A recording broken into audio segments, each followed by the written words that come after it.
emirambo gireme okuvaawo naye nkisazaamu nyimira mafuta ng'omutume wa Katonda nga nsazaamu essaala ya bujingo eri eggwanga lino Uganda. Bujingo kyoyagaliza Uganda okubeera tekijja kuba tugaana emirambo mu maka gaffe ate ne mu nnyumba yo bujingo ŋŋaanamu emirambo, ŋŋaana emirambo okubeera ku baana bo, ŋŋaana emirambo okubeera ku mukazi wo Naluswa, ŋŋaana n'emirambo okubeera ku mukyala wo Makula. Gwe kyoyagaliza abantu balabe emirambo, gwe njigaanye okulabika mu nnyumba yo ne mu nnyumba z'abalala giremu okulabika, kuba tuteeka okuteekawo enjawulo wakati w'omusajja wa Katonda n'omusajja wa Setaani. Eryo nnyimiridde ng'omusajja wa Katonda okusazaamu buli kyobadde oyagaliza abantu okufuuka. Omwoyo w'okuvuma gwe waleeta ku ggwanga lino ow'okuvuma tumuggyawo. Omwoyo w'okwegulumiza nze ndi kino, nze ndi kino, nze nnyina ne mu kino tumusazaamu. Omwoyo gw'olese okwawulayawula ne mu bibiina eby'obufuzi n'otandika okuleeta okwawulayawula mu kkanisa, ekyo ekintu kiva eri Setaani. Fe ab'ekkanisa nze ndi musumba, nsumba abanuupu, nsumba ab'enyalemu, nsumba ab'efudisi, sireeta kwawulayawula. Ogwo omwoyo ngusazaamu mu linnya lya Yesu. Ogutandika okuddira ab'ebitiibwa nga ba Bobi Wine ne gutandika obbajerega ne gutandika obbayisaamu amaaso, nkisazaamu. Oyinza otya okukola statement egamba nti bw'ataba Museveni n'alibadde nafa. Wazaalibwa ku mulembe gwa Idi Amin musajja gwe.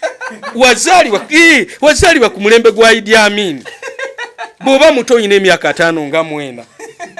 Kakati mulembe gwa Idi Amin gwe wazaalibwa Museveni yali afuga. Lwaki tewafa ku gwa Idi Amin? Essaala eyo eteeka okuva mu muntu ng'ali desperate. Tuyina ekintu kye tuyita desperate prayer. Essaala nga oli desperate oweddemu kuba obwedde agisaba nga nokaba amaziga g'omusajja ago agaggoonya ago gajja oli desperate. Kati Bujinga amazima omuntu yetaaga okusabira mu Uganda ye Pastor Bujinga ali desperate gy'ayina eva mu kibbo eri mu kibbo ekibbo kya Bujinga kikalidde. Ensonga zonna ekimusabisa bwe kityo ensonga kibbo ekibbo kikalidde. Mu Bayibuli mulimu ekyawandiikibwa ekigamba nti essogolero likaze, essogolero terikyali mu kantu. Embuzi tezikyaleeta, tezikyazaala, nga n'ensolo kutale n'ente tezikyaleeta mata, tezikyavaamu kale. Naye eyayogera ekyo n'agamba nti naye ne mu ekyo nja kugulumiza Mukama kubanga Mukama yakuwaga emaanyi gange. Kati Bujingo kyalemereddwa nti ekibbo nga kikaze, ennimiro tezikyabala, abantu abaleetanga ebimu eby'ekkumi tebakyaleeta, abaasiganga ensigo abaleetanga eza Pentagon tebakyaleeta. Kakati awetaaga wenywereze mu Mukama. Naye agezezzaako ne yeenywereza mu gavumenti eya Muhoozi bwe yagambye tagenda kwesimbawo n'akuba enkyukira mangu ddala n'addayo mu ya Museveni. Kati Museveni kakati olabira ddala omuntu ali desperate, era Bujingo oli desperate. Era bwe tuba singa abasumba mu Uganda batege twalikozeeyo olukuŋŋaana nga lwakusabira Bujingo yekka ng'abasumba, kubanga eyo desperation oyinza okwetuga, oyinza okufiira mu buliri, cardiac arrest n'ozikira. Banka ezaatenderezanga sente zo nnyingi, buli lunaku abankinga, buli lunaku twamusanganga mu layini abankinga lankyawa, takyabankinga. Omuntu asobola okufiira mu kkanisa. Ne wa Pastor Yiga waliwo omuntu oyafiira mu kkanisa. Ekyo si ky'ekintu ekiri akuba abantu ajja mu kkanisa asobola okufiiramu. Bala okuvaayo n'onnyonnyola. Naye lwakuba nti kakati bo oba kifaananyi kibi okufiira mu kkanisa. Kale kiyinza okuba ekibi naye asobola okufiiramu. Naye kye tugamba nti ate bw'afiiramu ng'ate ono omusumba wiiki emu ate n'asumulula essaala ekwata ku mirambo ng'atugamba nti tufe emirambo gireme okuva mu maka gaffe. Nga ggwani ssebo Bujingo, nga ggwani alagira abantu emirambo gibeere mu mayumba gaabwe nga tebagiziika, guno gufa n'enkya ne gufa, yiggwe ofunira wanga ng'abantu bafudde. Bayibuli egamba nti Katonda tasanyukira kufa kwa mubi. Olwo olunyiriri olw'essimba gwe lwaki osanyukira okufa kw'omubi? Bayibuli egamba Katonda tasanyukira kufa kwa mubi. Yadde mubi atya. Mama Fina ne bwa tasanyuka kimunyiiza lwaki Mama Fina afudde.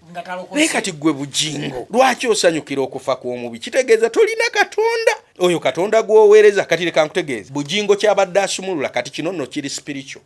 Ab'omwoyo bagenda kitegeera. Nze bwe nawulira essaala ya Bujingo neetegeera nti ekyoyo ekiri mu Bujingo. Bujingo alimu omusambwa ogwali e Rwanda mu 94 ogwata abantu abetta e Rwanda, emirambo ne gimaamiraawo ne gitandika okutambulira ku nnyanja ku mazzi. Bujingo yessaala gye yasabye ayagala ekyali e Rwanda mu 94 emirambo egyo girabike buli wamu. Tuyita talent ezo tuzaalibwa nazo eziri inbuilt. Katonda yatuzaala yatutonda nga tulina ebitone. Kati ebitone ebimu bikwatagana. Kati gamba mulimu abantu ng'oli yazaalibwa alina talenti y'okwogera, amatiza, ayogera bulungi, amatiza eddoboozi lye litegeerekeka, n'okumatiza amatiza eyo talent. Kati si kya buli omu. Kati abaako waliwo emirimu mu talent eyo mwagwa asobola okubeera member wa parliament, era buli omu n'agamba omusajja ono bannange ate asobola okubeera pastor omulungi. Kati oli n'agayita amafuta, tyo omusumba oyo ayogera ebigambo bibiriko amafuta nga si mafuta, talent gye tuzannyiramu. Kuba kati olwaleero nyina abantu bemanyi nti si balokole naye nga balina talent. Olwaleero nendeeta Frank Agashumba nti oli pastor, ayinza obuteetaaga kutendeka nnyo, endiga zigoberera, ayinza okwogera abantu ne bawuliriza ne bagoberera. Kakati nze abantu abamu ayogera ne ngamba oyo talent, say anointing. Ekifaananyi kye yajjiramu Bayibuli ekyogera bulungi nti balijja bambadde amaliba g'endiga naye ng'olususu si lwa ndiga, naye nga balina gye batta endiga ne bambala amaliba gaayo. Naye kati kino kifaanana kitya? Nti abantu bwe batyo baba balina bye baawulira abantu abalina Katonda nga boogera, ne bambala ekifaananyi ekyo ne bajja nabo baweereze mu kifaananyi kiri eky'endiga. Naye munda amazima gennyini omusege gwa bugingo oguli munda gwatandise okuvaayo. Kungulu ebadde endiga ng'era tugirabanga endiga eyambadde ebyoya by'endiga naye nga munda waliyo omusege omukusike. Omusege obwo bwe guvaayo ensi ejja kutya, gutandise okuvaayo. Kati wuliriza, abantu baali bakyali awo. Gwe weetegereze omusajja, nze bugingo yatandika bulungi nga yeesabise ebyoya by'endiga ku Baati Valley. Yali abyesabise bulungi. Ate ekirala nga sinnagenda ku bugingo nsooka okunenya abasumba. Omusumba omu gwe bayita Dr. Joseph Sserwadda. Munenya. Lwaki munenya? Munenya ku lwa bugingo. Kubanga Dr. Joseph Sserwadda atukussaamu ekitiibwa. Oli musajja wa Katonda oweereza ebbanga. Naye bwe yatandika Impact Radio, kakati abantu abaali ebbalibbali ne batandika okuga nti twagala kulonda pulezidenti w'abawuliriza. Kati mu bitundu by'e Nakaweeyo ne baga nti pulezidenti w'abawuliriza ne balonda Omutembeeyi. Ng'Omutembeeyi akuba amasimu ku leediyo. Omutembeeyi nga bw'omanyiira enkola z'Abatembeeyi baddaga. Bugingo Omutembeeyi nga ayina akasimu ke nga buli kaseera abeera kule titititi nze pulezidenti w'abawuliriza ku Impact FM. Kati n'akwata obwongo obw'abantu. Kati olumu bayita abawuliriza rediyo abakubi b'amasimu nga bugingo awambye. Kati bw'ajje wa Sserwadda ndooza n'alaba nti omuntu ono ettutumu lyakoze nga tali ali eri. Bwe simulabuukirira ne musembeza ayinza okufuuka ekyamaanyi. Kati bugingo okuva mu Butembeeyi ne pulezidenti w'abawuliriza omukubi w'abasimu nga bano bangi abaakubanga amasimu ebiseera ebyo simanya balubakyoya bonga bakubira ku sayidi eri mukwano gwa simanya waliwo ono we waffe ku munaku Isima Lubega ekibibi mukwano gwange. Gundi Muwanga Lutaaya kati deputy RDC mukwano gwange. Abo baakubanga amasimu tiimu enkubi y'amasimu. Kati nga ye bugingo agakuba ku sayidi eri ndala si yabyabufuzi ku radio ez'obulokole. Kati bw'ajje wa Dr. Joseph Sserwadda n'ettutumu liri erya pulezidenti w'abawuliriza, Dr. Sserwadda kye yakola yamuweerawo office n'amutikkira obwa pastor. Tatendekeddwa, tagenzeeko mu Bible College, Obutembeeyi bwonna n'abuleeta n'abuteeka ku kituuti.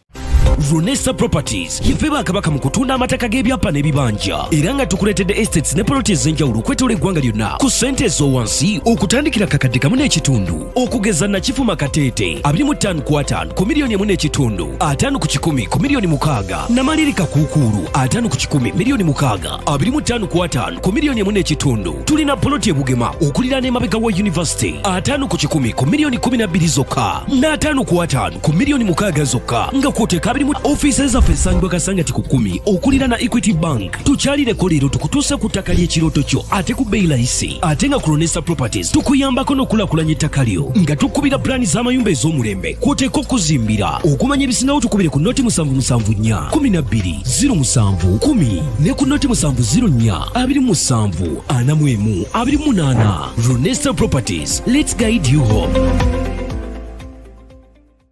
A'udhu billahi minash shaitani rajim. Bismillahir rahmanir rahim. Alhamdulillah rabbil alamin. Ze ajimiti omusomi w'ekitabo era omusomi w'edduwa. Nkosa kyoto kino, ekyoto kino kiba kitagombolola. Lwaliro ku kyoto kuno kunyambira abantu bange. Buli muntu yenna alina ekizibu kye, ojja ku kyoto kino n'osula akabani n'enkusabira. Buli alina ekizibu naddala mu abali ebulaya, nompereza amanya. Naye nga sula mu kyoto kino, n'enkusembera edduwa, n'enkujjako ebizibu n'ebiba bikusumbuye. Amabanja ge bakubanjiza gonna. Gwe yalema okufuna okuweebwa ajimiti. Bompereze ebiwandiiko byonna bye bompereza ng'oli ebulaya. Mbikwata n'embizinga ne mwandika kapapula. N'embisula mu nnyanja. N'ensaba Allah gwensinza asumulule ebyo biba bikulemeredde. Awa visa agifuna, alemedde ofuna omusajja omulungi amufuna. Nsangibwa ku namba 0752 kale mbanirizaako buterevu yonna gye musinzidde okubeera nga mutulaba okwesako okuba nga mutuwuliriza mu bitundu byonna ebikola eggwanga Uganda ne bweru waalyo buli omu wonna ku mulimu osinzira okubeera nga okakkalabiza ekyo kyokola kirungi kyamaanyi kyekisinga azilonga azo kyongeddemuko naye ku techniques obutonotono okugeza nga ekyo kyonna kyoliko kyokola kyongeremuko ku magezi amatonotono kyawukanemuko katono ku kyabalala then gosobola okufuuka ow'enjawulo ojja kulaba nga bwe biba bya kutunda otunda ojja kulaba nga biba bya kutambula otambula so n'ebintu bisobola okuba nga oba oliawo biseetukamu ebisinga okubeera ekikulu byonna osobola okubikola naye okufukamiranga okwegayirira omutonzi wo kyekisinga okubeera ekikulu buli embeera n'ensi wekkaluubirira waliwo oyo ategeera obuzibu we buva lwaki ensi ekukaluubirira kya buntu okufukamira noweegayirira omutonzi wo bw'atyo n'asumulula mu mbeera ebeera yeekutte nze Vicky nsinzira buterevu ku mukutu Vicky exclusive once again mbabuuzaako ne mbalamusaako na olunaku olwaleero tulina omusumba waffe akomyewo okuva ku mulundi guli musumba kabadde kabanga kawanvu wali watukyawa bize esaala zaafuuka esaala oba gwomu kwabadde eri abalwanyisa esaala abalazi batusindikira ezitutwala okufa mbulizaako ku bantu musumba banayi nange ndi musanyufu nnyo okubawuliza mwebale nnyo okuwuliriza Vicky exclusive mwebale kufollowinga channel eno era mbaagala nnyo mu linnya lya Mukama waffe amina abantu bangi babadde baludde okulabako konzo wayi olwaleero nkufunye esaala zifuuse esaala luli wakuba ebyamagero n'otunnyonnyolera ebyamagero era buli muntu n'avaawo ng'ategedde ebyamagero kyeki n'omugaso gw'ebyamagero n'omusingi gye byava but this time around abasumba bafuuse abasumba era ndowooza keesi ziri kuba ngenda ziyita keesi eno mu bantu but mu mateeka si keesi si misango naye eno mu bantu emisango giyitiridde okuloopebwa gye buvuddeko awo omusumba ow'e Kanani yavaayo n'asindirira essaala eri bannayuganda nga bwekusanga oli munafunafu katonda gw'olina nga gw'osinza takuwaniridde nnyo oneguka n'ogwa mu bunyo omusumba bwe yali atwagaliza abo naddala abamulinako akakuukuulu mu mbeera y'emu njagala ontangalizeemu tulabanga abasumba abamu abetwalabanga abalina empalana ez'amaanyi oba embiranye ate olunaku olwaleero nga basobola okwekyalirako mu bifo byabwe ne bagenda mu maaso n'okubaako ekifaananyi kye basiigira abantu njagala tutandikire ku ssaala ezisomwa abasumba nina ekibuuzo ekisinga okunnumya omutwe omusumba omusumba omulimu gw'omukulu ki gwe gusinga okunnumya tutandike n'ekyo nga kigazi abantu bakimanyi kuba nange kennyini kimbobbye omutwe kale oba naalikizeemu oluvannyuma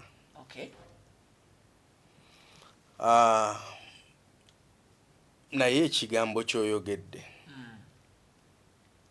essaala omusumba Bugingo gye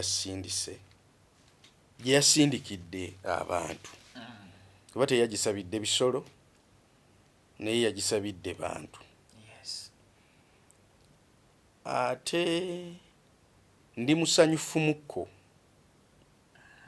kubanga ekintu kye mbadde njogera entakera nti tulina abasumba abafere abeenoonyeza ebyabwe naye nga buli muntu andabanga atali sirias naye Katonda ono gwempeereza atandise okujjayo atandise okubaanika omanyi ne bw'oba okola ekintu mu nzikiza bayibuli egamba nti ekiseera kigenda kutuuka kyeyoleke kiveeyo mu musana kati amazima gennyini omuntu gwe bayita Pastor Bugingo Uganda temumanyi nze gwe mmanyi Uganda temumanyi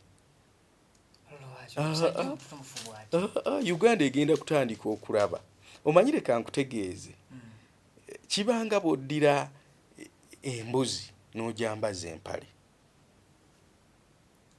bw'oteetegereza bulungi kwegamba osobola okumuyita omuntu nti nalabye omusajja ayambadde empale ogenda okwetegereza nga nkima kakati ekintu kino Musumba Bugingo ekifaananyi kye yajjiramu bayibuli ekyogera bulungi nti balijja bambadde amaliba g'endiga naye ng'olususu si lwa ndiga naye nga balina gye batta endiga ne bambala amaliba gaayo naye kati kino kifaanana kitya nti abantu bwe batyo baba balina bye baawulira abantu abalina Katonda nga boogera ne bambala ekifaananyi ekyo ne bajja nabo baweereze mu kifaananyi kiri ekyendiga naye munda amazima gennyini omusege gwa Bugingo oguli munda gwatandise okuvaayo kungulu ebadde endiga ng'era tugirabanga endiga eyambadde ebyoya by'endiga naye nga munda waliyo omusege omukusike omusege obwo bwe guvaayo ensi ejja kutya gutandise okuvaayo ekifaananyi osiize kinene ekifaananyi osiize kinene kati wuliriza abantu baali bakyali awo gwe weetegereze omusajja nze Bugingo yatandika bulungi nga yeesabise ebyoya by'endiga ku Baati Valley yali abyesabise bulungi ate ekirala nga sinnagenda ku Bugingo nsooka okunenya abasumba omusumba omu gwe bayita Dr. Joseph Sserwadda munenya lwaki munenya ku lwa Bugingo kubanga Dr. Joseph Sserwadda atukussaamu ekitiibwa oli musajja wa Katonda oweereza ebbanga naye bwe yatandika Impact Radio kakati abantu abaali eyo ebbalibbali ne batandika okugamba nti twagala kulonda pulezidenti w'abawuliriza kati mu bitundu by'e Nakaweeyo ne bagamba nti pulezidenti w'abawuliriza ne balonda omutembeeyi ng'omutembeeyi akuba amasimu ku leediyo omutembeeyi nga bw'omanyiira enkola z'abatembeeyi baddaage Bugingo omutembeeyi nga ayina akasimu ke nga buli kaseera abeera kule titititi nze pulezidenti w'abawuliriza ku Impact FM kati n'akwata obwongo obw'abantu kati olumu bayita abawuliriza rediyo abakubi b'amasimu nga Bugingo awambye kati bw'ajje wa Sserwadda ndooza n'alaba nti omuntu ono ettutumu lyakoze nga tali ali eri bwe simulabuukirira ne musembeza ayinza okufuuka ekyamaanyi kati Bugingo okuva mu butembeeyi ne pulezidenti w'abawuliriza omukubi w'abasimu nga bano bangi abakubanga amasimu ebiseera ebyo simanya baluba kyoya bo nga bakubira ku sayidi eri mukwano gwa simanya waliwo ono wewaffe ku munaku Isima Lubega ekibibi mukwano gwange gundi Muwanga Lutaaya kati deputy RDC mukwano gwange abo bakubanga amasimu tiimu enkubi y'amasimu kati nga ye Bugingo agakuba ku sayidi eri ndala si yabyabufuzi ku radio ez'obulokole kati bw'ajje wa Dr. Joseph Sserwadda nettutumu liri erya pulezidenti w'abawuliriza Dr. Sserwadda kye yakola yamuweerawo office n'amutikkira obwa pastor tatendekeddwa tagenzeeko mu Bible College obutembeeyi bwonna n'abuleeta n'abuteeka ku kituuti olw'okuba yali ayogera afunye audience era okuva olwo Bugingo taddanga mabega wadde yali tatandise ekkanisa ye naye yajjira mu ttutumu eryo erya pulezidenti w'abawuliriza ate ne Dr. Sserwadda eyali muge nti sooka oyite mu mitendera gino sooka ogendeko mu college sooka otendekebwe sooka omanye sooka okkakkane yalabanga ayinza okukoozinga ekizibu ayinza okusalako ebbendobende eryo eri abawuliriza kati n'amusembeza wano n'amuwaga ofiisi n'aga kati oli pastor era ffe twagendanga mu Ndeeba nga tugenda mu ofiisi nga ne Bugingo alina ofiisi ng'alina ne wiiki ey'okubuulira nga yabuulira sibu nga w'amaanyi kaakati nno omusajja kati omusajja oyo awo bw'alaba ng'afunye ettutumu alinnye ne ku nnyonyi alinnye ennyonyi ng'akyali mu Ndeeba alinnye ne ku nnyonyi ndowooza agenzeeko ne mu Amerika azimbye ne ku kayumba yazimba amaka ge agenda ekitende ng'akyali mu Ndeeba kati olwo afunye amaanyi awo n'atandika ku Baati Valley kati bw'atandika ku Baati Valley najja era entandikwa ye mwagiraba nga yeye mulungi mu ggwanga lino ery'e Uganda abasumba bonna abasigadde nga babi ebikolwa byayogerangako nga era bikolwa bibi ebikolwa byayogerangako ebimu nga si bibi kubanga ekisooka byali badde bibi nga ye tabikoze kubanga ekisooka yakubanga abantu okuwaayo ebbaasa ennyingi ebibbo nga bibeeraawo muweeyo okuzimba muweeyo kino muweeyo ebimu eby'ekkumi muweeyo ebiweebwayo muweeyo bino muweeyo saddaaka ebbaasa n'akuba ebbaasa okumala ebbanga zava mu makanisa naye kaakati ate yali akuba ebbaasa bwe tulaba olwaleero ate yasaba eza satellite siwulirangako na kiweebwayo kya satellite offering kakati noga nti satellite tasi kyasaba za radio agala za satellite akikubira eri wala kakati n'alyokaga nti ate kati eza Pentagon kagamba kati nawulira akakazi akakadde nga n'ekigambo Pentagon kikalemye okutegeera waliwo ekikkanisa ekika kya Pentagon mu Bayibuli gye tulina okuzimbira Mukama structure ki okusinziira ku audience ng'ekikula kya Pentagon nga plan bebanakuwa plan ya oba yeegomba kigambo ekyekizimbe ky'omu America kyetuyita Pentagon House oba kyeyeegomba waliwo okwegomba ng'ogenda okutuuma ekintu nga bwe yagula akataka nze kempita akataka kubaga amakanisa gayina amataka kati leka nkutegeeze ekkanisa mu Nigeria eyina ettaka lye bayita Canaan Land etudde ku yiika 95 mu Nigeria oyo Bishop David Oyedepo ayina square mile n'ekitundu emu n'ekitundu gyayita Canaan Land kati ono yeewola ekigambo Canaan Land kwoli omu Nigeria Bishop David Oyedepo ye musumba mu nsi yonna asinga obugagga era yazimbye kati ekizimbe kyali mu kujjako engalo kyekisinga mu nsi yonna ekizimbe kigenda kutuuza abantu emitwalo 12 omulundi gumu twege ogatta Namboole emirundi 3 okuweza church gyazimbye kakati bw'otunu Bugingo naddira buyiiko 3 bwayita 8 yozitya bwe tumanyi kintu kye bayita yiika awo oyinza okupimawo yiika nze ebyettaka mbimanyi yiika eba fuuti 220 ku 220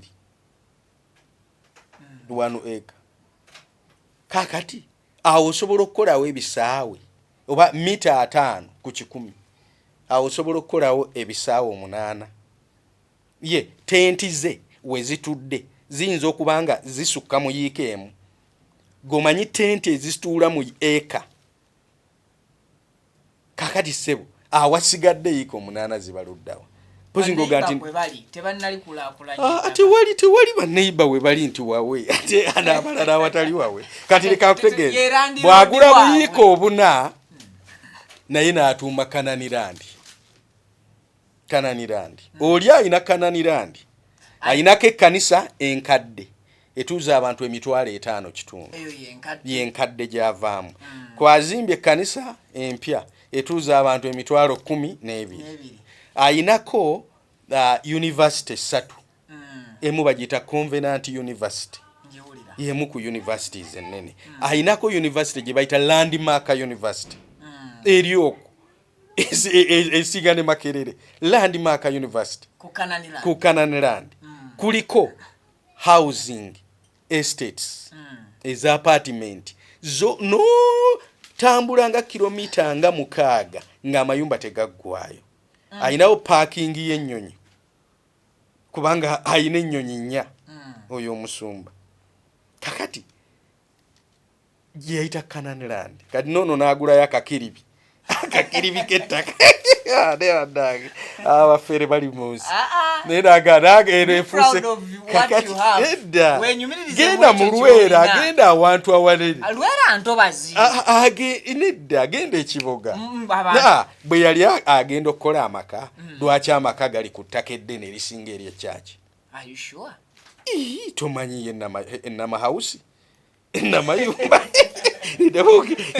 tuuka wali enamayumba ku poliisi kyama genda eyo simanya bayitayo simanya kitaye kyeyitabya simanya kitaye eyo ng'agenda ekitalya mu bamakomera naye atudde ku ttaka eddene ekazi ezisinga awo ekyaki in fact ekyaki ye ettaka ly'ekyaki lwe lujja lwero kakati naye yalinoonyeza egufo eyo kubanga n'agenda n'agula square mile osobola okufuna square mile ku biliyoni emu mu Uganda wano osobola okufuna kubanga osobola okugula yiika ku 5,000,000 eyo mu byalo kati 5,000,000 yiika ebaamu 1 mile ebaamu poloti manya ekazi 640 kitegeeza 6 emirundi 1,500,000 ojja kuba mu kawumbi plus n'ogula n'oga nti kati kankole eno Kananirandi abantu balinsangayo twalikiriza naye kakati ebyo tubireke wakatakake akake nze tebambuzaabuza wano ekyaki ze tuyina mu Uganda ezirina ettaka nga lyazo nga kyaki ntono aya mataka agasinga okutudde kyaki g'abasumba g'abantu sekinoomu amataka getu omusumba bw'aba tafanga ne tulaba alisikira kyaki tuba tetumanyi nannyini ttaka kakati tebamuwummuzanga tafanga ne tulaba agitwala kati osobola ogata ettaka eryo lyali lya revival church ng'ate abaana be bakayana lyali lya revival church nga abaana be balikayanira nga ne muddamu yateekamu nti omwana ajjengo musumba n'alonda omwana Gavini naye musumba n'alonda omuwala omulala Sise musumba n'ateekako n'akawala akatanneetuuka akali myaka 8 tinako kasumba mu kkanisa eyo kati eba kkanisa ani yakayita muddamu bwe kiri kitegeeza nti ekifo tekiba ebifo by'abalokole ebisinga obungi byabo okujjako ekkanisa nga zifulu gospel nga n'abaazitandika baafa nga n'abazze bazisumba bawummuzibwa ne baleeta omulala n'awummula ne zisigala nga kyekimu ezo tumanyi nti ekitaka eryo eryawali lya kkanisa. Deliverance Church wano Ensambya ettaka lya kkanisa. Okiraba? Kakati tugende ku lino ery'emakindye wano. Wano ewaali balabye ekkubo. Bagita batya ekkanisa eyo? Prayer Palace. Opposite ne police ey'Ekibuye. Deo balabye ekkubo bwe yafa ettaka lyani. Yali adda ku Grievous Musisi Bishop. Eri ttaka lya Bishop Musisi. Era naye bw'anaafa ojja kulabira mutabani we ng'azze ng'ateekinze over. Kitegeeza kintu kya famire. Muntu akuuma alabira. Kakati g'osuubidde mu kkanisa mubaamu abantu abali prominent okusinga abaana. Lwaki abo si be basigalawo? Kakati olwaleero omuntu nga tannafa tetumanyi oba ettaka yagula lya kkanisa oba yagula liri. Naye nze ŋŋamba musajja wattu era njagala mu programu ya leero ngenda kusaba essaala za mirundi ebiri. Nga zidda gyali? Esooka ngenda kusabira bannayuganda essaala nga nsazaamu essaala ya bugingo gye yabasabidde. Tulabe yabadde neraliikiriza eri essaala. Era lwakuba nawe seraliikiridde nnyo nga nzijukidde nti agisabira batamwagaliza ate nze ndi omu kubaagaliza.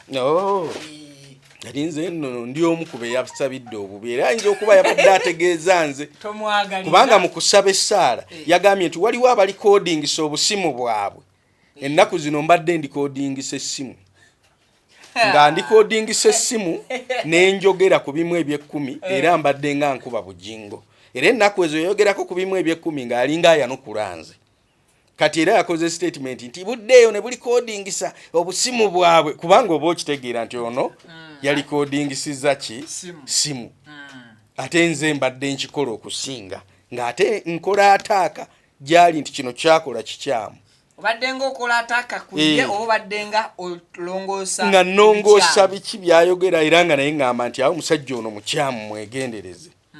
Kakati nteeka okuba omu ku abo be yasabidde emirambo obutava mu nnyumba zaabwe. Kati olwaleero mba mukyamu bwe sirivansinga kikolima ekyo bugingo kyatadde ku ggwanga lino Uganda.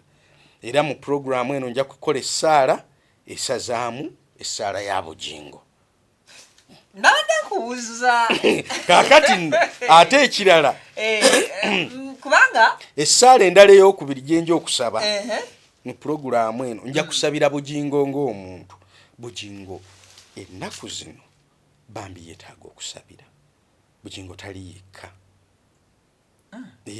Ngenda bbawo ensonga lwaki bugingo tali yekka.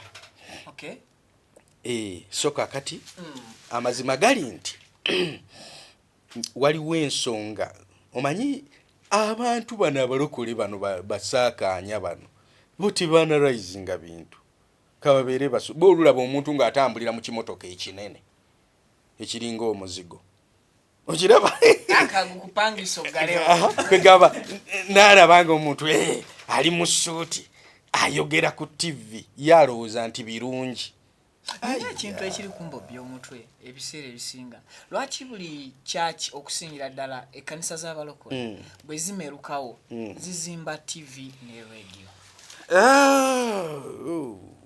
Kuba nyingi free to air zijjuddeko.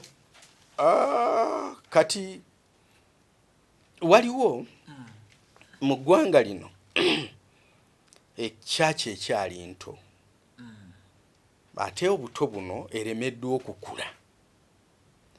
Kati tuli mu kiseera tuyise mu kiseera eky'okwekoppa. Kati abantu batono nnyo baserefu made abatakoppa nga ffe. Naye abo abasumba abatusoose bonna bali mu time bayise mu time ya kwekoppa.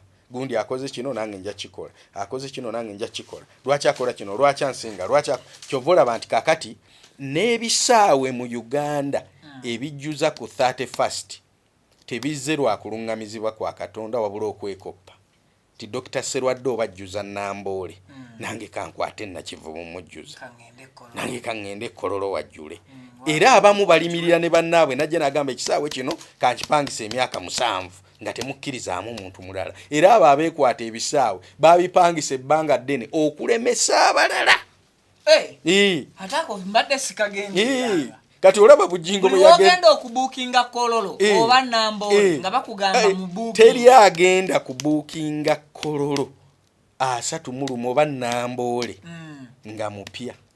Ono abeerayo aba yabuukinga emyaka egiwera 10 nga misasula advance. Kubanga baakirabako olumu Bugingo abadde ng'akolera Namboole gundi zeezo ze bayitaani kuziba crusade Independence Night.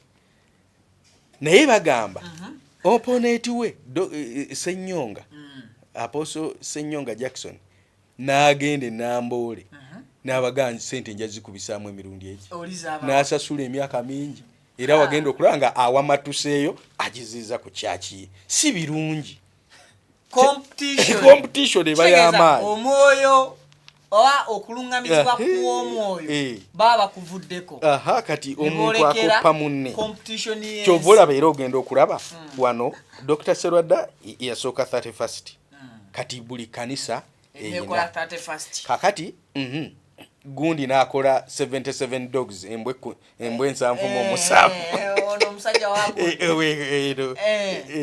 owa Kayanja bwe yazikola ne Ssenyonga n'akoppa P5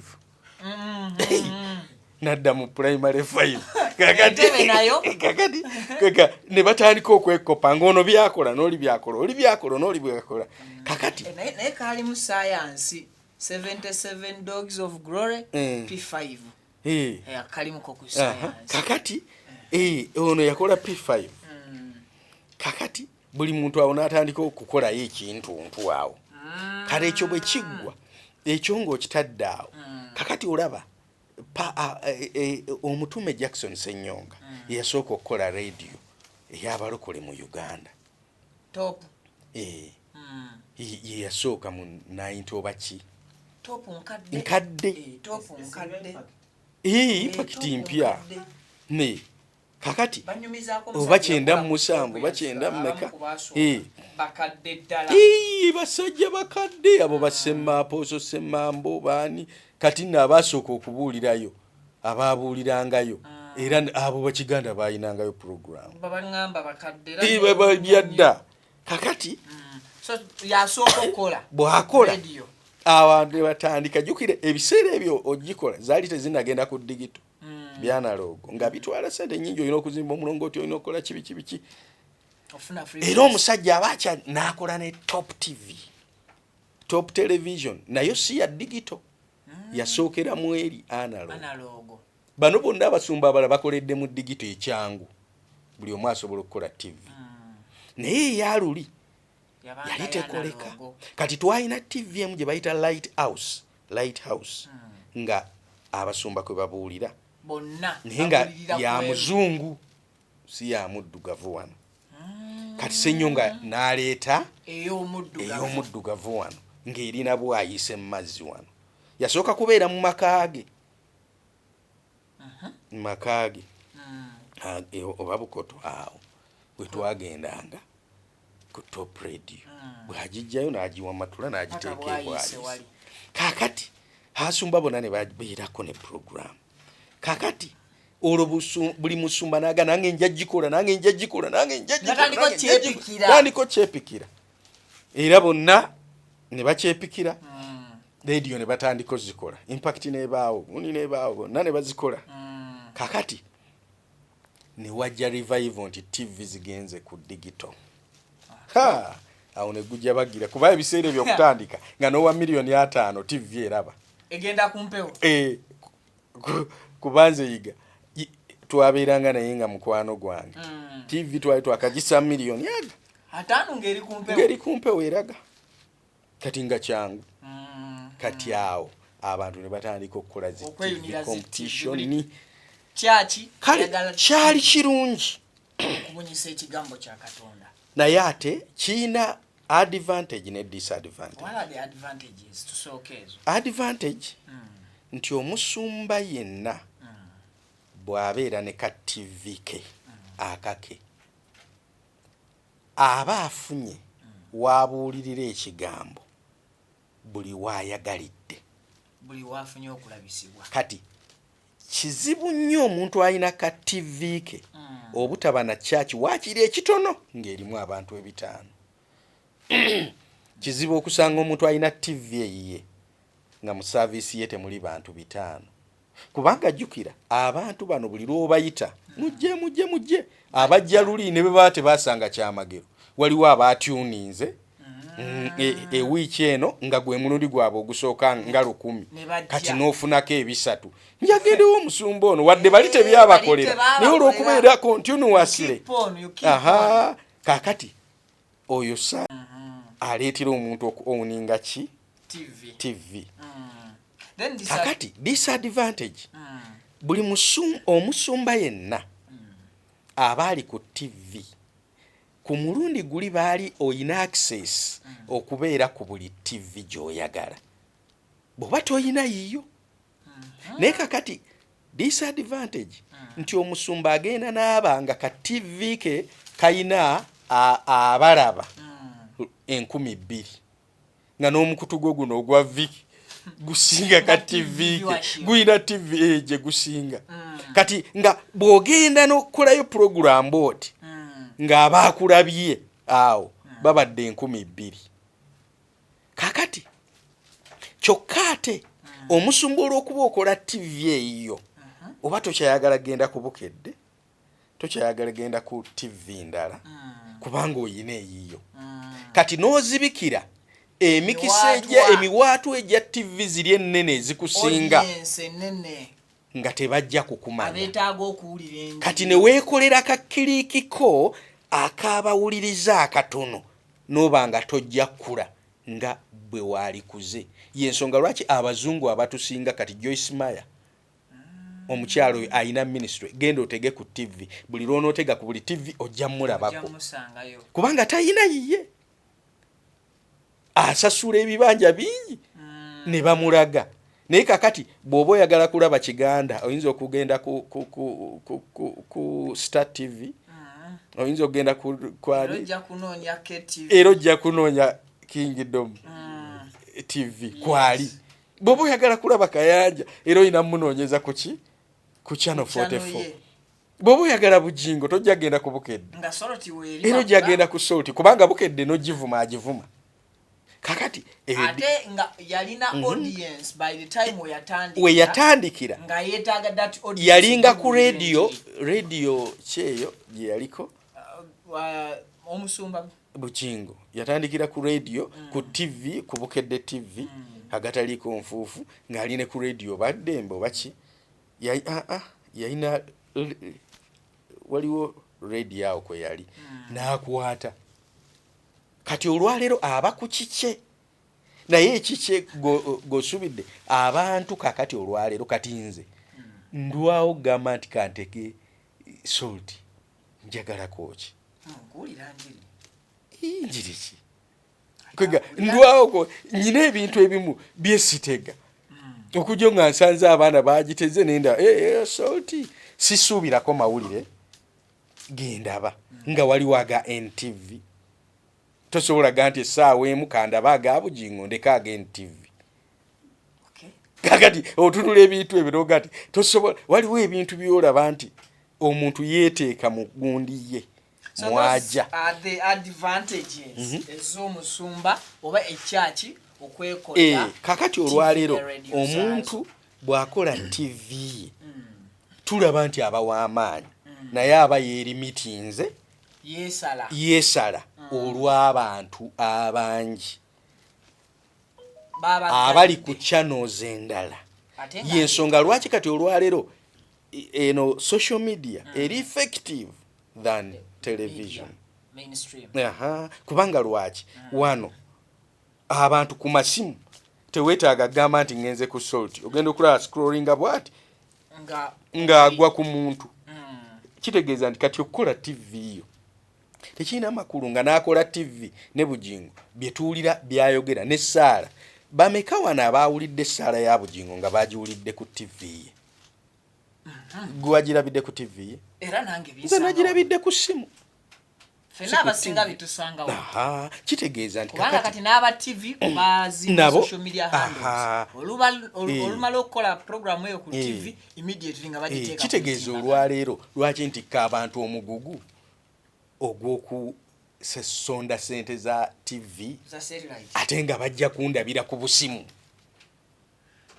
kati kitegeeza kati omuntu kati omuntu okunguza TV waliwo obusajja yajja atembeya ki TV ng'akitunda ayagala kukinguza yali akuguza so bali baguza yawa waliwo kye baali baguza mu miliyoni simayamba miliyoni 5 nembaga 5 kuki mugenda kunguza poloti ya ttaka ku kitudde nti tuyineeyo buumayumba neyawa libali ati bagitunda nga bwe bagiyita empewo era oba oguza empewo nawulidde nti Buginga atunda ne birediyo bye yakola eyo waliwo ekyewaffe emubende nalowoozezza obangula ekyemubende nerega mbanguza empewo lwaki ngula empewo gangiraba kakati kati eriyo ebintu kati tetukyali ku ddaala eryo nze abantu bwempuliza mbalabira ku ssimu communications gwera one nina radio ewaka gye maze emyaka oba twagiteeka nawa yama inagigula sente nyingi ebiseera ebyo nagigula oba emitwalo 8 zaali sente nyingi ezedda nayo radio maludde nga togiwulira si yakukula teri n'abaana tebaagala giteekako erina agazindaalo erya space naye emalayo va kuzina ezaffe ez'omumotoka olusi tokwata rediyo z'abalokole zimu tozikwata rediyo z'abalokole zetukwata mu motoka ozibalira nakungalo zonna ezo ez'aba Buginga eziri mu 10 simanya mmeka tetuzikwata kakati kitegeeza rediyo tetukyazitega ebirango tubiwula ne bw'oba oyagala birango birabira ku ssimu abafudde oli aba yakafa akabenje kakagwawo ku ssimu yo nga emmotoka egudde wali kakati kiki ekineetaaza okutuninga simanya ntambuza akalimi simanya nkole kimbu ntega rediyo kati ebikyakola twakikyusa bwe tuddayo ku mitendera omusumba gy'ayitamu okufuuka omusumba because nali mu program juzi wano ku Vika exclusive tulina program bagiyita empiso nina abakulu bendeeta batuula ku pano discussing ensonga ez'enjawulo naye omu ne mugamba nti obusumba nze ng'omuntu ndowooza nti kwali badde kuyitibwa mukama n'akulonda mu kakati nze nga ndowooza yange era nungi then nembuuza emitendera omuntu gyayita kyokola nga twakatuula wano kyensoose okubuuza kakati tulina ekintu kye tuyita talent ezo tuzaalibwa nazo byebitone byaffe eziri inbuilt Katonda yatuzaala yatutonda nga tuyina ebitone kati ebitone ebimu bikwatagana kati gamba mulimu abantu ng'oli yazaalibwa ayina talenti y'okwogera amatiza ayogera bulungi amatiza eddoboozi lye litegeerekeka n'okumatiza amatiza eyo talenti kati si kya buli omu kati abaako waliwo emirimu mu talenti eyo mwagwa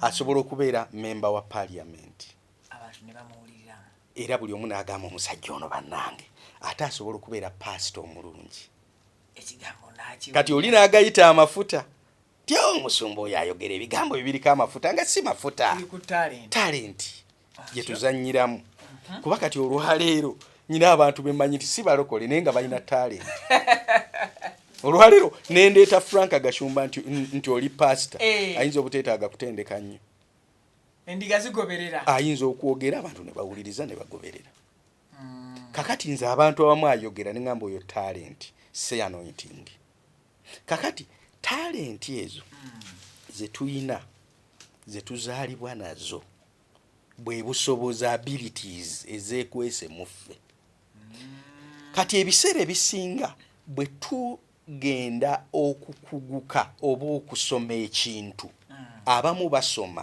ekitagwa mu talenti zaabwe ne bakaluubirirwa kati bw'obanga olina omwana ng'olaba tayogera okwogera ku mukaluubirira kukola ki ne bw'aba nnyonnyola tobitegeera tomukuba nti lwaki toyogera bulungi lwaki tokola bulungi nedda manya ayina awali ability etali yako ayinza okuba yeetaaga kuba engineer nga teyeetaaga na kuwogera amwogeza, yeetaaga kubeera nga alowooza akanika ebintu akola kino.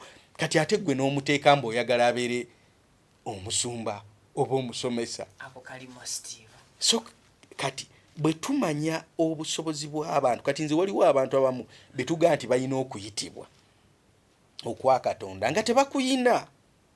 But talent nga talent efaanaganye. Obuvunaanyizibwa bw'okuyitibwa. Bwe yawulira abo buulira nti Dr. Serwadde abuulira nenagaa nange nsobola okikuba, ng'era asobola okikuba kubanga yakuba amasimu ne bamuwuliriramu. kubanga ayogera, era bw'ayogera eddoboozi alirira.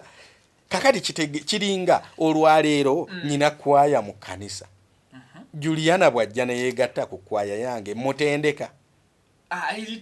Nteekawo n'omuwala we wange akulira abayimbi tikati tendeka Juliana Kanyomozi mutendeka okuyimba, mutendeka amaloboozi ageetaago gatendekebwa. Talent agirina, akyusa bukyusa. Bw'ayimba olwa gospel ne bagamba neerulika amafuta. Era nsobola okuwa wano ennyimba z'aba Juliana abatali balokole ze bayimbye nga za gospel ne zikwatayo. Babebe Cool bayimbye ennyimba za gospel ne zikwata ne zitatuva mu bwongo. Waliwo obaani yayimba Yesu bw'omwekwata bw'osaba addamu essala zaffe ayamba lwadda. Eyaluyimba yaani Bebe Cool si musiraamu. Kati bw'ajja mu kkanisa oyo n'ayimba oluyimba olwo togamba nti tufunye gospel nga gospel artist. Kakati abamu kumbi talent ye akisobola. Musajja musiraamu. Kakati nno musumba Bujiigo si musumba. Sitabangako musumba. Just wait a minute. Musumba. Twati tuli omuntu afuuka ati omusumba. Ani yamuodeininga. Kakati laba. Omanyi tuve ku bintu ebyokwe abasumba beesuddiya olw'okubona ayina nnyo, simanyi ayina connection mu government. Nze waliwo neyankubira essimu kwosajjo Bishop Mulamba nankubira essimu, musumba genda mpola ku basumba abamu n'okutta batta. Nawulidde olina omusumba gw'oyogerako naye abasumba abo si bangu bw'obayingirira bakutta. Ne ngamba nti kiki ky'ogamba? Oli ku kintu kufa. Nze ndi mulokole nakkiriza Kristo, kati onkange n'ekintu kufa. Okufa kuba kufa. Kyeki kwega waliwo ekintu ky'olaba otya ekiri kujjira. Oyinza okutya ekiri kujjira kyakujja ne bwendaga nti oli yatya nnyo okufa n'atafa. Kakati nno amazima gali nti Katonda ffe bw'atuyita kubanga omuntu otandika otya. Katonda bw'akuyita n'ofuna calling eyo ey'okubeera eminister ow'enjiri eno eya Mukama waffe tekitegeeza nti kiwedde. Olw'okuba wazaalibwa ng'olina talenti ey'okwogera tekitegeeza nti bakuwe amawulire ogenda ogasome. Kitegeeza olina okugenda obangulwe mu calling yo ofune emitendera era obeere qualified. Era ne bwe tusoma Bayibuli abantu Katonda be yayita baatuulanga wansi w'abalala. Tusangayo amasomero g'abannabbi, School of Prophets. Kati wabangawo emitendera gye wayitangamu okufuuka singa oyitibwa. Kati naye abalokole bw'oloota ekiro nti naloose ng'akutte Bayibuli mbuulira enjiri enkeera ng'ogamba musumba Mukama yeebazibwe, Mukama ampita okugenda e Masaka okutandika obuweereza, ng'ogenda otandika naye nga tolina ky'omanyi ng'olw'okuba nti omwoyo yaggambye ng'ogenda otandika. Ge makanisa ge tulaba gatutumuse. Era nze wuliriza ndi mabega wa nsobola okuwagira gavumenti. Bwebanga gavumenti ddala eyagaliza abantu va kwene enoonya obululu enoonya bululu nakwenywereza mu buyinza. Ne gavumenti eyagala abantu baayo ku mbeera y'ekirokole ey'ekkanisa. Ndi musumba egenda mu maaso mu ggwanga.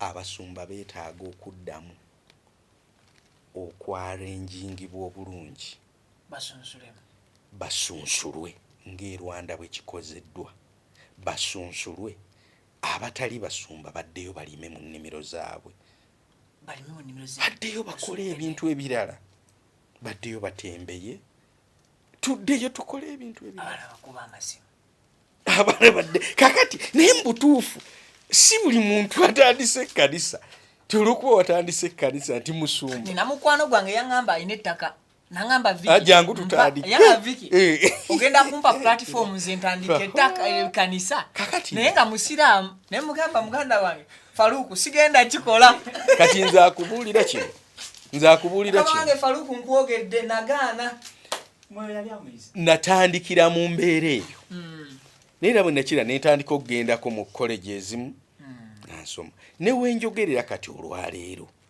naddayo mu kusoma onyikire mu calling yo era ndi mu East African Polytechnic Kyambogo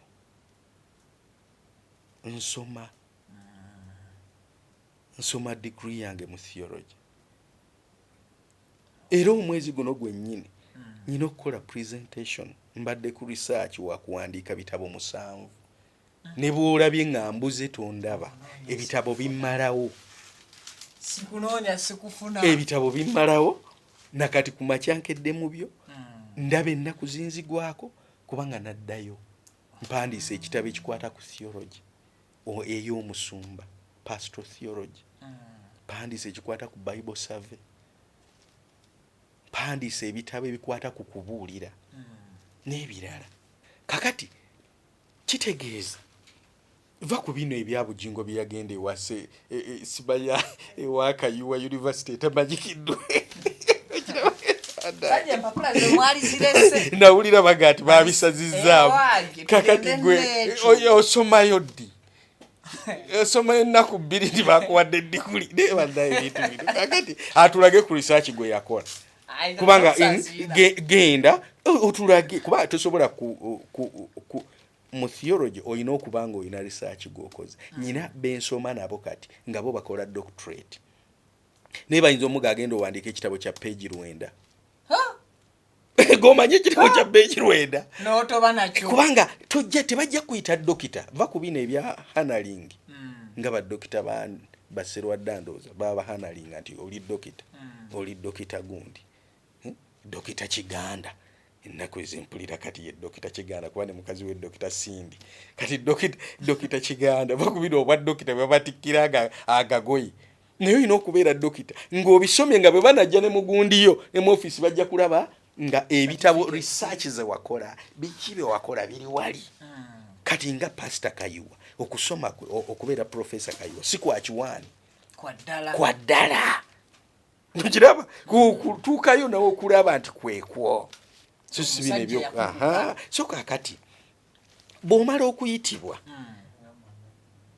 ate weetaaga okubangulwa jjukira tuyina mu kkanisa z'abalokole ekkanisa zino zisaakaanya ng'ekigambo olwaleero kitwale jjukira kati ewaserwadda ono watutumukira nga ani ono wennateete Pastor Jamada twala gugwa omuzimu kiikyo mukutu kivaayo kigenda mu kikabina kiikyo kiyingidde wano kitwale gamba hayi gamba aleluya gamba eme ng'enjiri yeeyo kati bugingo gye yakole gy'amanyi netufunawo omulembe gwa yashantara bobo kakati ebyo twala olwaleero waliwo omuliro gwokya sindika faya n'afuuka faya si enjiri naye omuntu oyo bw'omubuuza nti ddala okuva e Kaperenawumu okutuuka egindi waliwo mayiro mmeka Yesu kyamutwalira bbanga ki abaana ba Isirayiri bakola tabitegeera bw'omuga church history talina kyamanyi yamanyi kimu kitwale kati kyova olaba ababuude bwe twogera ati ekimu eky'ekkumi kyali kya ndagaano kadde nedda mulimba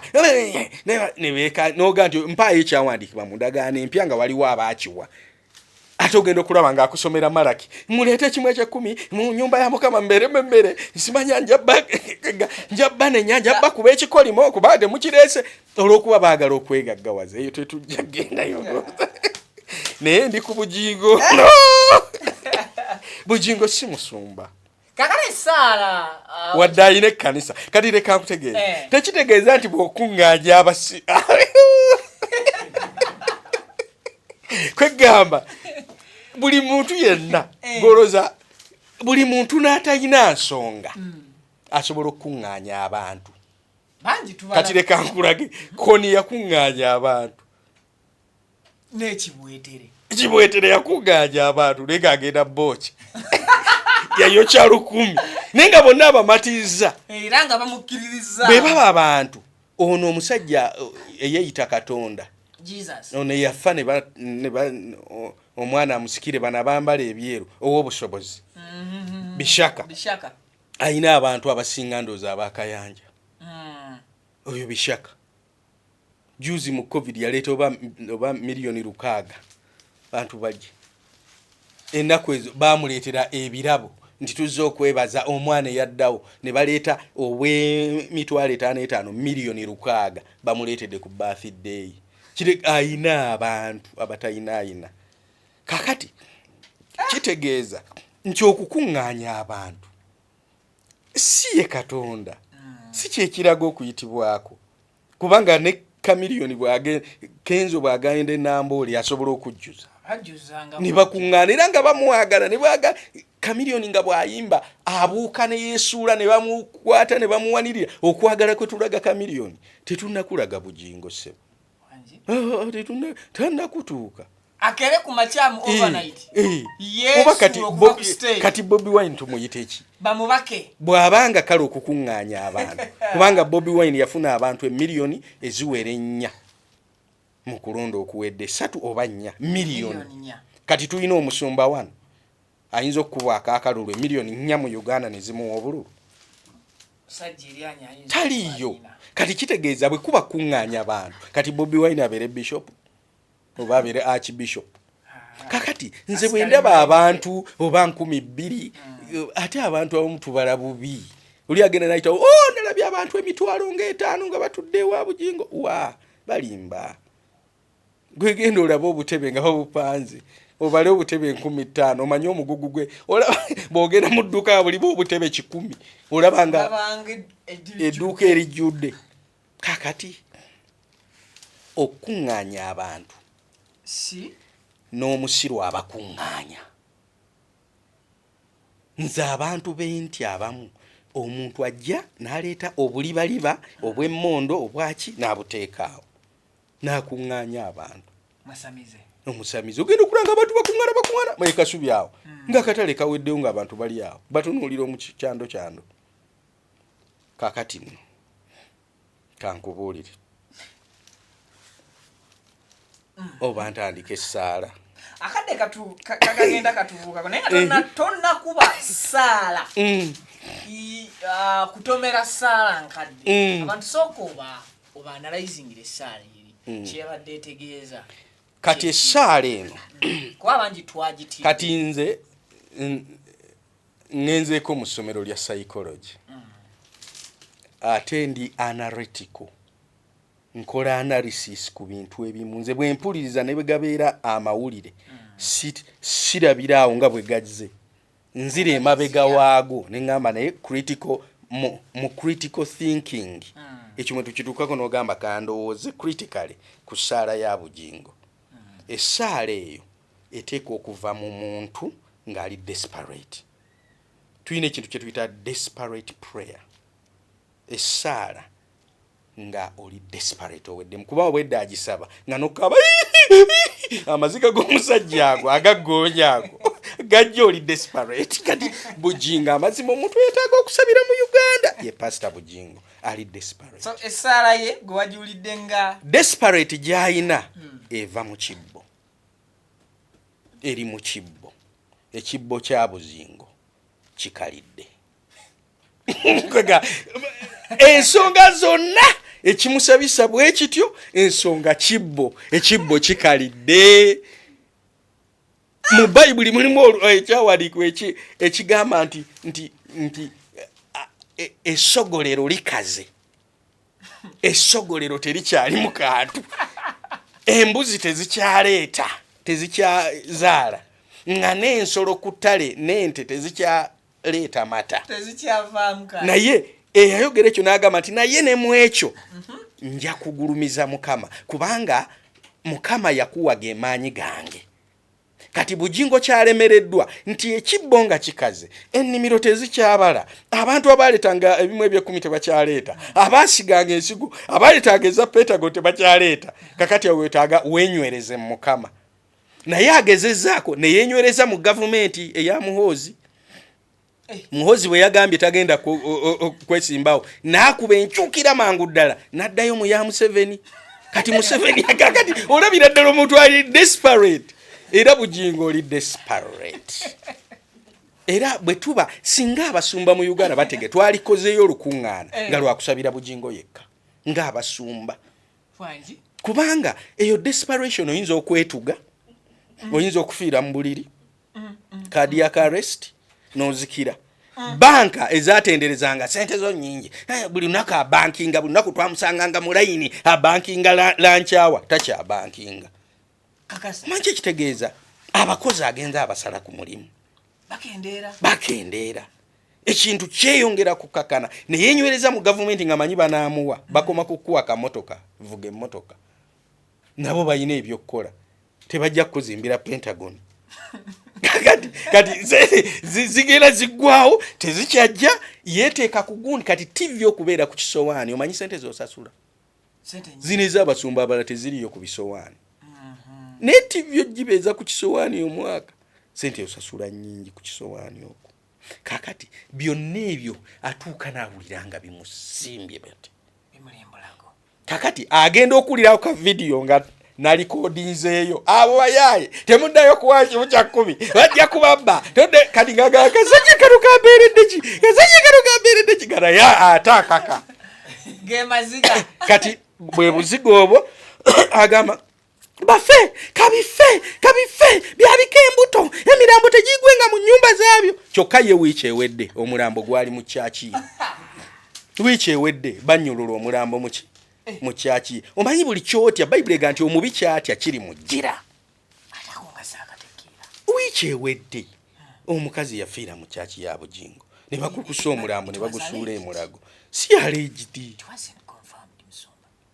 bw'ositula omulambo n'ogutwa kati nze olumu kyatuukawo edda ali buvubuka twali kawaaleyo nga tukoze crusade eyo omusumba eyagibuulirako bamuyita Bishop Frank Butayi wennaakulabi nze nali Asha mu kyaki mwe nali ffe twali twagitegese nga nze Asha alabirira abasumba ku kituuti kati omulwadde nalaba enju mwe yava ku baneiba najja n'atuula bulungi omusumba n'amusabira ku kituuti kati we yagwa bw'ati ne tulooza nti mafuta ku kituuti n'ataddangula omukazi kati nga tumaze tuzingako byuma ngamba mukazi gwedde ewammwe nga yakaze dda nakwata bano abaaliwo brother waliwo brother Kintu brother ani ne mbaga munsitulireko nasitula omulambo ng'omukebezi nze nali saabakebezi n'ensitula omulambo ne ngutwala mu kayumba ke nalabye ne nguteekayo bwenti ku katanda ke ne tukomawo Kawaala twaguza wijja gwava ninga gwafiira ku kituuti kyaffe ku crusade kakati kyabaawo omulambo twagusitula ne tuguzza mu nnyumba yago abantu ne bajjawo ne bakuŋŋaana omukyala afudde mu kanisa nene bikomaawo kubanga tetwamukola ffe twakimanya kubanga yajja kusabirwa naye bwe bamusabira n'akola ki n'agwa okugwa okw'amafuta naye teyavaawo tutegula ebyomba crusade yawedde n'omusumba agenze abuulidde tategedde nakibadde ongenda okunyeenya omuntu nga yafadde bwe nagamba ku musumba wange Kawere ng'agamba musitule omulambo ne tugusitula ne ngusitula ne tugujja ku kituuti mu luggya twakola crusade mu luggya ne tuguzza mu nju mwe yava eyo ddiru neekoma tedwa abantu baaliwo awo ne baddeyiba kati omu afudde n'ekyakomaawo ne bagenda ne baziika kakati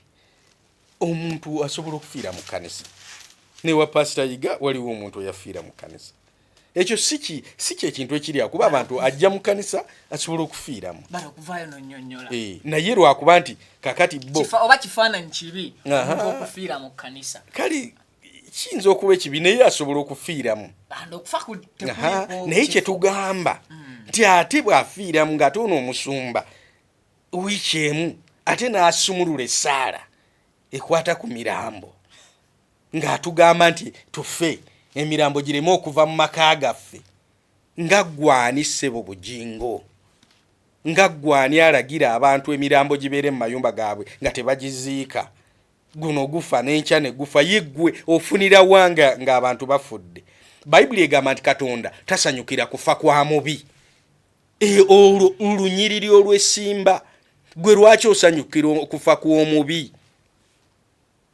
bayibuli egamba katonda tasanyukira kufa kwa mubi yadde mubi atya maama Fiina ne bwa tasanyuka kimunyiiza lwaki maama Fiina afudde naye kati gwe bujingo lwaki osanyukira okufa kw'omubi kitegeeza tolina katonda oyo katonda gw'oweereza kati leka nkutegeeze bujingo kyabadde asumulula kati kino nno kiri spiritual ab'omwoyo bagenda kitegeera nze bwe nawulira essaala ya bujingo netegeera nti ekyoyo ekiri mu bujingo alina omusambwa ogwali e Rwanda mu 1994 ogwata abantu abetta e Rwanda emirambo ne gimaamiraawo ne gitandika okutambulira ku nnyanja ku mazzi bujingo yessaala gye yasabye ayagala ekyali e Rwanda mu 94 emirambo egyo girabike buli wamu emirambo egyo jukira gyava mu Banyarwanda amawanga abiri egundi Abatuusi n'Abahutu olw'omwoyo ogwo ogw'okwepinga goli Muhutu goli Mutuusi batandika okwesanjaga ne betta n'abalokole abamu babatirangana mu makanisa kati bujingo ekyoyo ekimulimu kubanga naye w'e Rwanda ekyoyo ekyo kyekimulimu ekyagala okuleeta wano genocide temirambo gireme okuvaawo naye nkisazaamu nyimira mafuta ng'omutume wa Katonda nga nsazaamu essaala ya bujingo eri eggwanga lino Uganda bujingo kyoyagaliza Uganda okubeera tekijja kuba tugaana emirambo mu maka gaffe ate ne mu nnyumba yo bujingo ŋŋaanamu emirambo ŋŋaana emirambo okubeera ku baana bo ŋŋaana emirambo okubeera ku mukazi wo Naluswa ŋŋaana n'emirambo okubeera ku mukyala wo Makula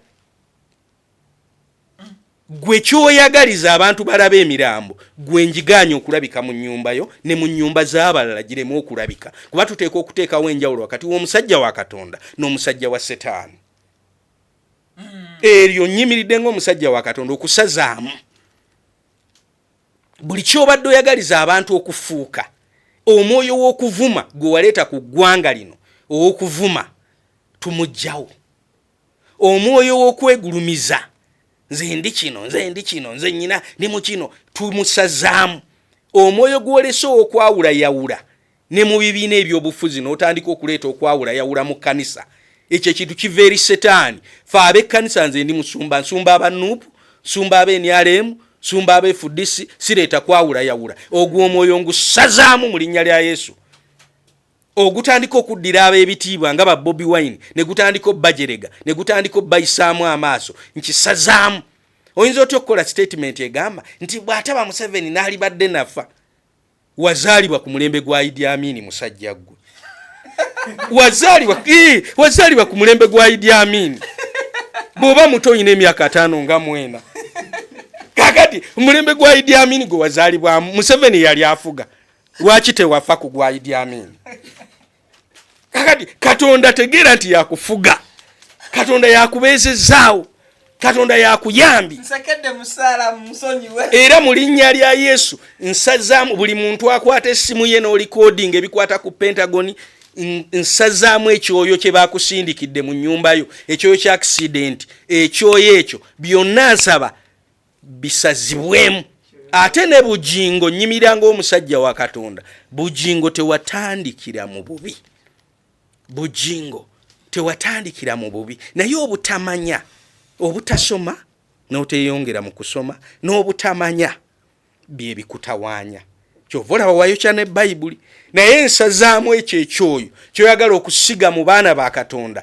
tukisazizaamu mu linnya lya Yesu ekyo ekitta obufumbo abakazi baffe bayinza otunobako naye tefuuka njiri naye ekyo kyosize mu kanisa abantu batandika okugoba abakazi baabwe nkisazizaamu abantu batandika okwogera ebyomu kisenge eby'abakazi baabwe ogwo omuzimu ngusazizaamu Bugingo nkugobako omuzimu ogwo gukuveeko ogwo omusambwa oba gusibuka Rwanda guva ku muggaki ogwo gwagala okuleeta genocide wano ngusazizaamu mu linnya lya Yesu era Bugingo nkulongoosa n'omusaayi gw'omwana gw'endiga bwe oba weebase leka omwe omutukuvu akukyalire leka oddemu amagezi agalaba nti wabula era olwaliro nkyusa endowoozayo ngikomyawo eri Katonda waddala nkuzza ku lwazi lwennyini Yesu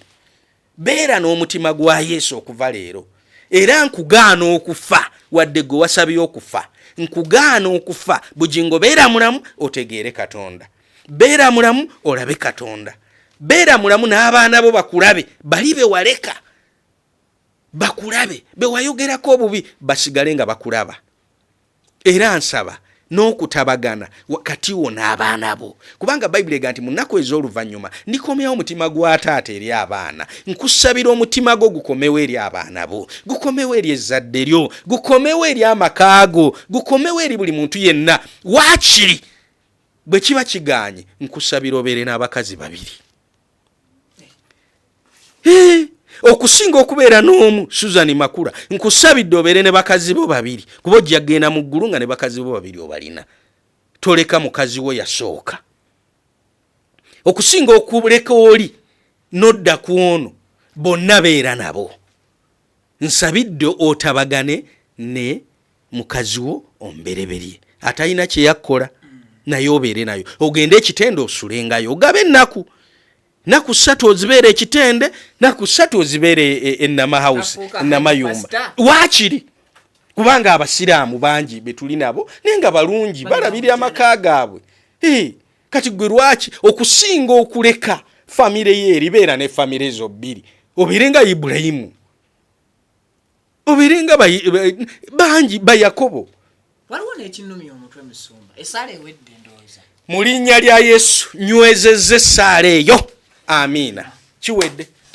ekinumi omutwe bigambo bya mukyala tufundikira mpola Susan yavaayo n'ayimirira katuuti n'abuulira enjiri eyali enkambwe ennyo bw'atyo n'awa ekyokulabirako bwe batakkiriza munywanjaga kufuga ggwanga lino nti takyuka era eggwanga liribeera lirimu enjaga twawulira story ezikonfamingibwa bo bennyini nti yo omukyala naye yali akola mu kifo ekimu eky'amasanyu but ali ku kituuti abuulira ye teyakyuka omuntu tasobola kukyuka okuva mu kibi waliwo ekintu waliwo statement gye njagala okukola si nnungi naye ate nga yeejaawo ejja ku Susan ne ku Bugingo Bayibuli egamba nti omusirusiru bwakkuta emmere omusirusiru bwakkuta emmere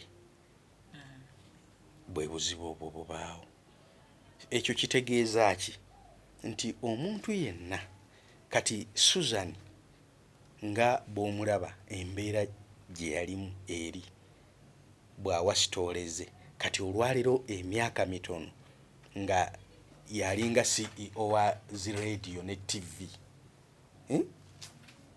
ali mu bulamu obwenji alinga omulangira naye ng'abadde mu kopi bw'aba tatendekeddwa bulungi ebigambo tebisobola kuyimirira kati ne Bugingo omusirusiru yakkuta emmere nti ayingidde mu bugagga nga tali prepared kati ayogera buli kyalabye buli kyawulidde asobola okukyogera naye nga amazima gali nti ekyo si ye Katonda si bw'alaba ebintu Katonda ye Katonda akyusa eyali Sawulo ng'ayigganya ekkanisa ngatta abasomi ate olwaliro gosanga nga y'apooso awandiise n'ebitabo ebingi mu Bayibuli kitegeeza Bayibuli ekkiriza muntu okukyuka kati nze mmaze mu kibuga emyaka 30 najja ndi mwana muto 19 years kitegeeza ba Bobi Wine okuyimba mbadde ngamba laba yani mu kibuga ky'e Kampala nga tugenda mu bivulu byabwe ne mubeebongako babugemba abo okutandiikiriza nga tuli nabo. Kakati olwaleero nze Bobi Wine Waluli gwe mmanyi omubanda wa Kabaka si ono omusajja wa Masuuti ono mulala ono yakyuka naye ebigambo bya Bobi Wine ebyaluli si bye bino. Kati olwaleero siyinza agamba nti tasobola kukyuka ng'olwaleero mutabani w'Obote gwe bayita Jimmy Akena ow'erinnya nange nze Jimmy Akena bwe yajja mu Uganda ng'ava mu exile ebiseera ebyo ebyemabega yajja asibye amalaasi enviiri ze nga mivumbo ng'ejja Lucky Dube. Naye bwe yajja mu sisitimu ya wano ab'eggulu ne bagamba olina okwesimbawo oba abeerira enviiri n'azisala. Kati Jimmy Akena politician omulungi tetujjukira byemabega bye mukyala we oba Amongo minisita. Kakati oyinza otya okugamba nti omuntu takyuka? abantu bakyuka ye kakati ffetwa eyali omutembeeyi bw'aba kakati yabuulirira abantu eyali omutembeeyi kano kafuna kano tekafuna. Kakati bw'aba olwaleero nga ye nannyini TV lwaki Susan totegera nti tukyuka? kale thank you so much Musumba. Akadde kotuwadde olunaku olwaleero akagenderedde but I think ebitabo binaaba tebikubuze speed nene ojja kwongera otufisirizeeyo akadde bingi abantu bibandyetaaza okwongera okumanya ate kati enjiri mugiwadde space oba ebigambo bya Katonda n'obubaka bwe yeetaaga okutuusa eno wansi mubuwadde space nene nti abalina kye bamanyi basirika ne batakozesa platforms ate oba oli awo ababulamu mu ebyo bye balina okugamba abantu bo ne bakozesa platform okuyitawo kifaananako bannabyabufuzi ti munnabyabufuzi atalina kyakolera abantu asobola okuvaayo n'ayogera olw'okuba mwogezi mulungi ayogera nnyo n'afuna obululu abantu tebamulonda ne baleka ono atayogera nnyo naye ng'alina obusobozi n'omwoyo gw'obuweereza eri abantu be. So ebisa bisinga musirika nnyo naffe ne tulowooza nti aboogera be tulina okuwuliriza era be tulina okukkiririza. Ensonga lwaki tusazeewo tuveeyo nze ndi omu ku bagenda okuvaayo kuluŋŋamya abantu mu ggwanga lino soogera nti njagala banoonya bantu noonya kikubanga n'ekintu busumba kino kyetaaga okwetegereza n'okwegendereza. Olumu lwe tulidda nja kwogera ku birabo bino mu bulamu obwa bulijjo kubanga abantu bawulira pasita awulira akitya nnyo kitiibwa ekyo kyokka ng'ate tamanyi nakyo kitegeeza. Addayo n'alifaringa oli baga prophet naawulira nga atidde nnyo naga prophet yagambye bw'ati naye nga naawe osobola okuprofesayinga osobola okulambika eby'omu maaso. So tujja kunnyonnyola abantu baleme kutya nnyo tubannyonnyola ebiti Omusumba kye pastor kyeki prophet kyeki bishop kyeki archbishop kyeki mu bulamu obwa bulijjo ne mu bizinesi yo. Kati nze mu bizinesi yange nyinamu ba pastor nyinamu ba prophets bebo abandaga future ti Musumba bw'onookola bw'oti future ejja kuba bw'eti. Those are prophets mu business. Tujja funa akadde tweyongeze Musumba mu mbeera eyo tweyanziza akadde k'otufisiriza olunaku olwaleero katusubire bingi bye muggyemu ebyokuyiga mu kiseera nga kino. Ekisinza okuba nga kinnyumira nti ntegedde